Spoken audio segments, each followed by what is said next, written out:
La poussée djihadiste s'installait déjà au Sahel et dans la Corne de l'Afrique.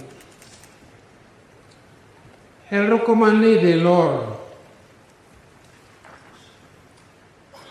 que le continent renforce son espace de réflexion stratégique sur sa propre sécurité, affirme sa voix et construise ses propres solutions. Le monde dans lequel nous vivons en 2026 est marqué par une profonde instabilité et des crises majeures aux impacts colossaux. Elles ont fragilisé les consensus multilatéraux, remis en cause les alliances et les équilibres régionaux. Qu'au Proche-Orient, le conflit à Gaza renvoie à l'humanité des images tragiques qui blessent les consciences et affectent les sensibilités.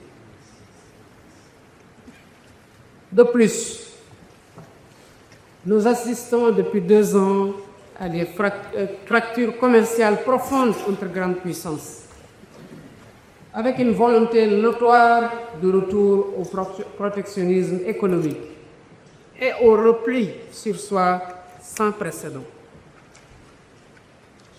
Pendant ce temps, notre continent, loin d'être protégé, subit les effets de toutes les crises et doit faire face en plus à des menaces plurielles tels que les conflits armés et le terrorisme, la criminalité transfrontalière organisée et la piraterie maritime.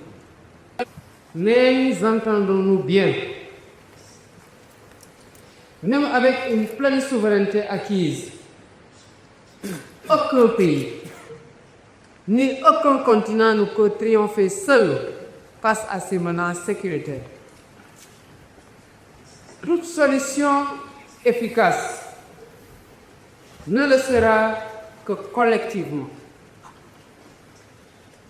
Mesdames, Messieurs, quand on se penche sur les problèmes de sécurité en Afrique, avec leur lot important de victimes, je pense aussi à cet instant à cet enfant du Sahel qui n'a pas pu aller à l'école cette année parce que les routes sont coupées. Je pense à cette femme du bassin du lac Tchad qui a tout perdu dans un raid de groupe armé. Je pense également à ces jeunes dans la Corne de l'Afrique qui n'a pas trouvé d'emploi et a été recruté par un réseau criminel faute d'autres horizons. Ce ne sont pas des statistiques. Ce sont des réalités. Mais l'Afrique n'est pas condamnée à la fatalité. Elle doit faire face, et cela passe, à mon avis, premièrement, par la consolidation des mécanismes de prévention, d'alerte précoce et de rétablissement de la paix du continent. Cela passe, deuxièmement, par l'opérationnalisation des différentes forces en attente au niveau régional ou continental.